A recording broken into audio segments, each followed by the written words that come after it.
Hello everyone! My name is Georgiana and I'm going to show you a tutorial on how to make a poinsettia flower.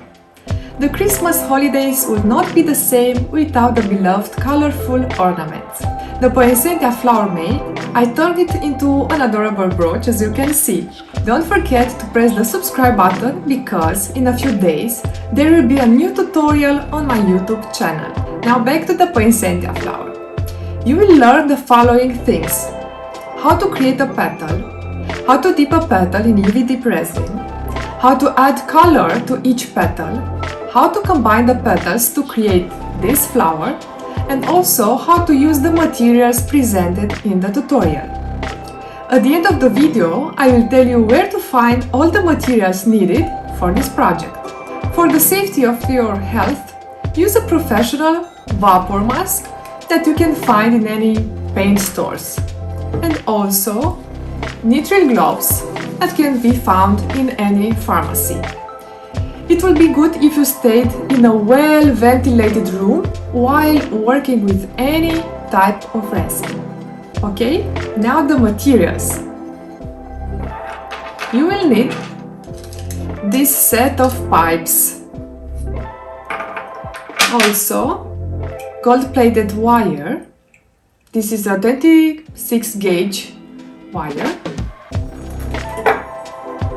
Some toothpicks. This is the UVdipResin and UV resin. Those are pretty different because they have a different chemical consistency. And also, you will need a set of liquid pigments, powder and pigments. We will be using here not all the colors, but you can go nuts and get creative. Okay, so let's hit play. First, you choose 4 sizes from the acrylic tubes.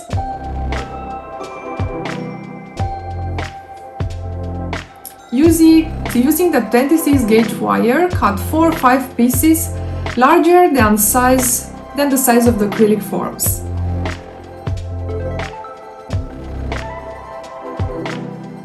I put everything in fast mode because I don't want to bore you with details.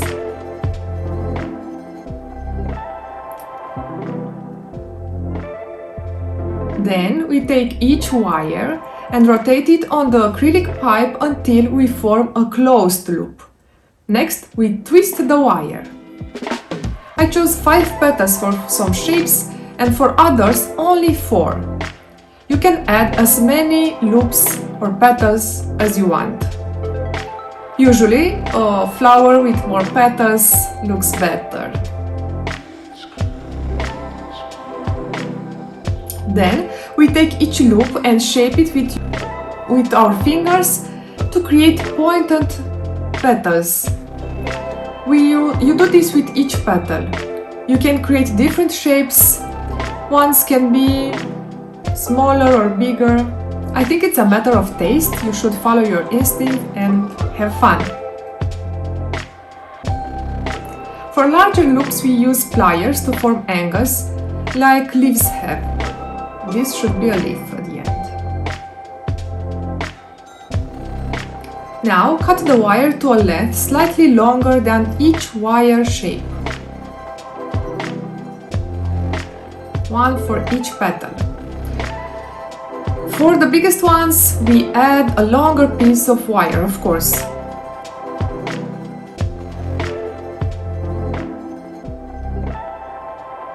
You can cut more pieces of wire simultaneously.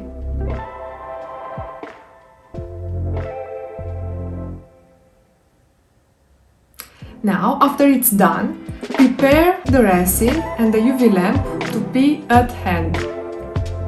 Yes. I use the UV transparent resin with the top on the bottle. This one. Take each petal in your hands and add a drop of resin. Take the bottle of UV resin and add a tiny drop right at the top of the petal, then dry it in the UV lamp for 30 seconds or so. We do this for each petal.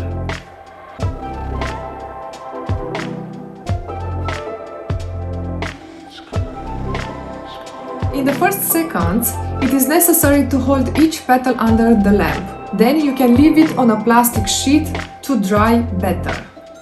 Usually in my tutorials I prepare all the petals and leaves beforehand, but this time I wanted you to see the whole process.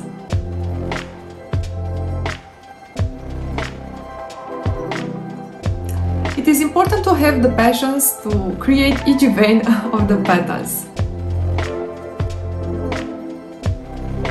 The size of the petal or loop is very relevant in forming resin films for the next step. We glue at least 3 pieces of wire for each leaf because they are bigger and we want the resin to form a film later. You will see. The size of the petal or loop is very relevant in forming resin films for the next step. The resin will only form a film on its surface if you have a too big loop with something to support it. That's why we use these auxiliary veins, beside the fact that they will give a much more detailed appearance to the flower.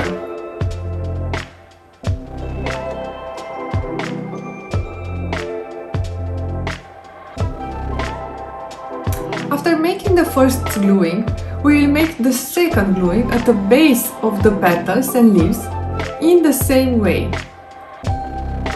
The same way we did the first part.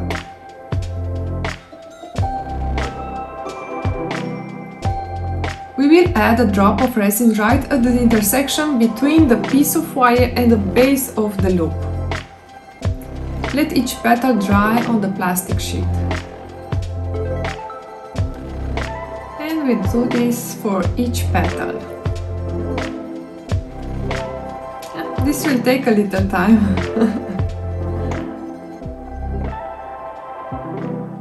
But if you are making this project, I don't know, for 2 or 3 times, you will get better of it. You will see. After they are all dry, we open the UVdipResin, this bottle. Then with pliers or tweezers, grab the edge of each petal and dip it into the resin.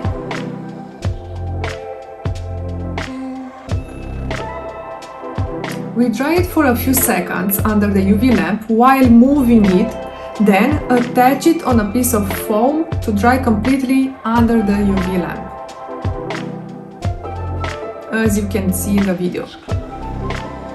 And we do this for each petal. Yep, I'm dancing. It is essential to mention that the petal should have a manageable amount of resin.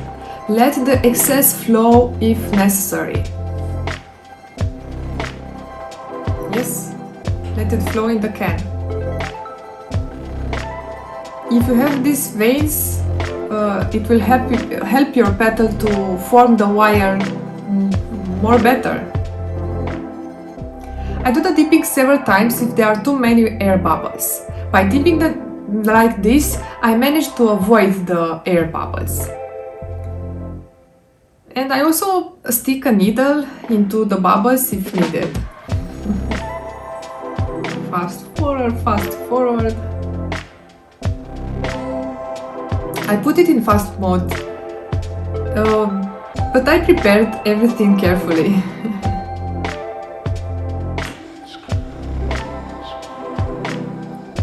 The good idea is to use several boxes of resin if you want to avoid bubbles. You use the first box for the first few petals, then move on to the next one. If you have a lot of flowers to make, this can be a very helpful solution to this problem. After all petals have been dried well, we prepare the pigments on a plastic sheet. These are the pigments. This time I choose the UVdipResin, but you can also choose the transparent one. I use the UVdipResin because the drying time is shorter. In addition, if you use transparent UV resin, there will be less bubbles. I used red liquid pigment, red powder and burgundy powder to color the future flower.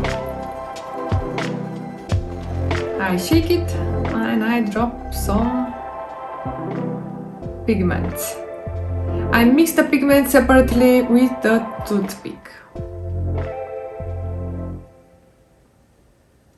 You can add many more colors to create new shades. This is fantastic. You can create your own shades. When you mix color and resin, the theory says that it is good to add pigment of less than 5% of the resin quantity. In this way, you blend the resin with pigment so that the drying under the lamp will be perfect. You will learn to do this by eye after several attempts or even from the first time.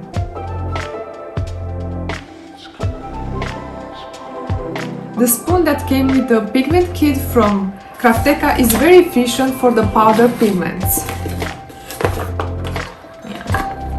Yes, cleaning the spoon after using each color is essential. On the back of the petals, I added the colored resin little by little with the help of the toothpick.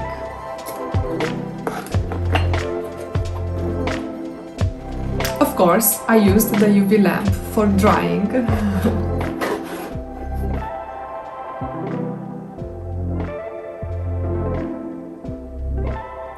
For a more interesting effect, I combined shades of red.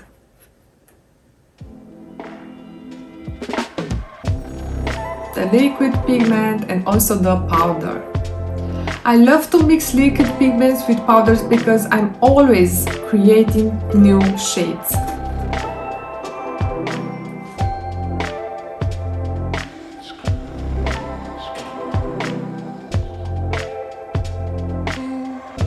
Some of the petals should be darker than others. Some of them should be in a nice gradient of red. As you can see.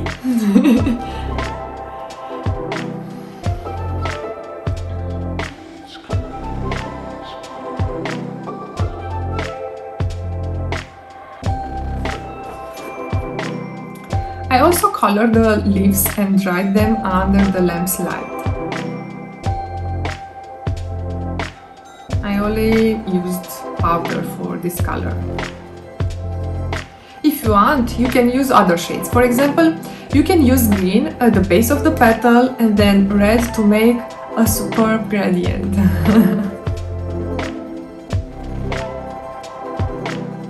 I left each petal to dry at least 30 seconds, but they dry better if left under the lamp while you color the following ones. I added powdered pigment because I needed more for all the petals, as you can see.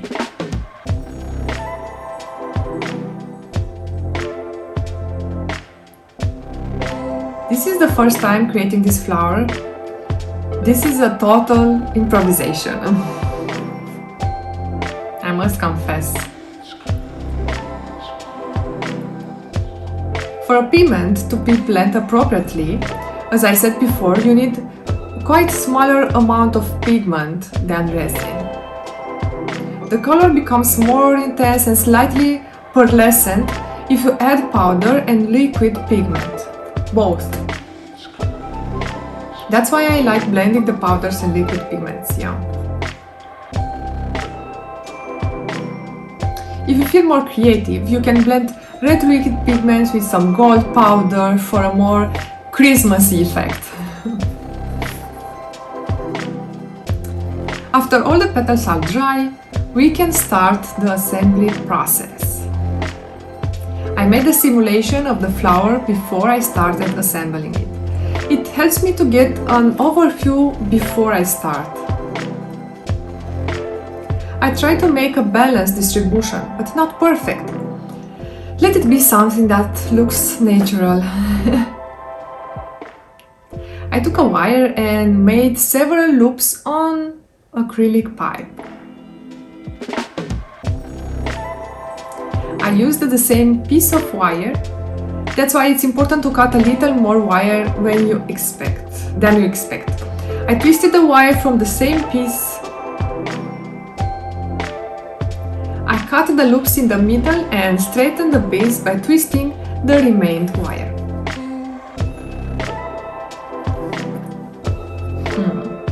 I straightened each wire individually with my fingers.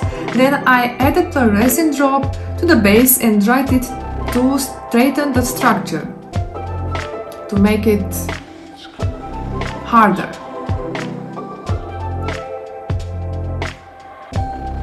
And I did this one more time.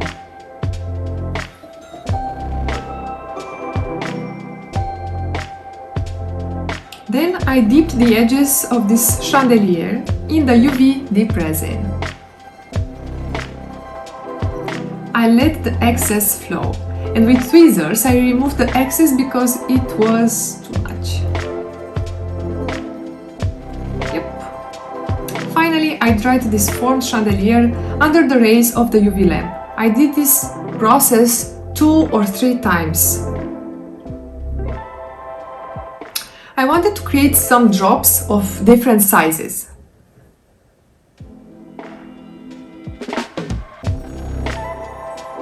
On a plastic sheet, I mixed the resin with gold pigment. I put each bead on the chandelier through the colored resin. I followed this process also about 2 or 3 times.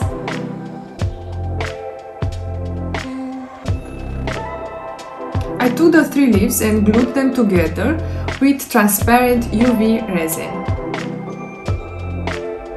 I used the top of the resin. I left the leaves longer at the base because I made a simulation of the flower and I noticed that will look better. Plus, I needed the space to build the flower. Then, in the meantime, I took the golden pistils and cut them from the chandelier. I checked if the leaves were dry and left them under the lamp for a bit longer. I took each red petal and cut the remaining parts from the wire, yes. I put them side by side to make it easier for me to assemble the flower. I added resin on the base with dry leaves and glued the first red petal reasonably far from the center, not too close to the center of the piece. I did this with each petal separately. This part is the most fun. You see that finally your work will be transformed into a beautiful flower. I added each petal as symmetrically as possible. I held each petal separately with my fingers for the drying process. This ensures that it did not slide in an unwanted way from the base. After the corolla was formed, you can put the base on a piece of foam. Then you can add the rest of the petals without using your hands to hold the flower. You can also add transparent resin in the middle so that the gold pistils have something to be supported, to stay on something. Gather all pistils, and with the toothpick I took the UVdipResin and added to the center of the flower, and also let it dry for 30 seconds. More resin. Then I put each golden pistil in the center and I let the flower dry under the lamp as long as it took. Make sure each pistil is spread nicely. Let it dry again. I needed a few more golden pistils and made a few in the meantime. I used the same chandelier from before, of course. There's no need to make another one. I made a flower for the first time in this tutorial. I wanted not to prepare anything for you to see all the moments, including my mistakes. Mistakes like not creating enough pistils from the first time, not adding enough resin for coloring, and so on. Yeah. Now check if the pistils are properly dry. Cut them as I did before. Put some more resin and add the remaining pistils. I made sure that everything was in place. Let it dry for another 30 seconds or 60 seconds. Now the flower has dried and it looks perfect. You can use it as a hair accessory, a Christmas ornament, or a brooch, of course. I used it as a brooch. It will be my main Christmas accessory for parties and also family gatherings. Okay, then, so as I promised, if you need the materials list, please go to the description of this video and click on the materials list. If you haven't subscribed to my YouTube channel, please do so because I want to release some more videos soon and you should be the first to watch them. So stay tuned and create with joy. Bye bye!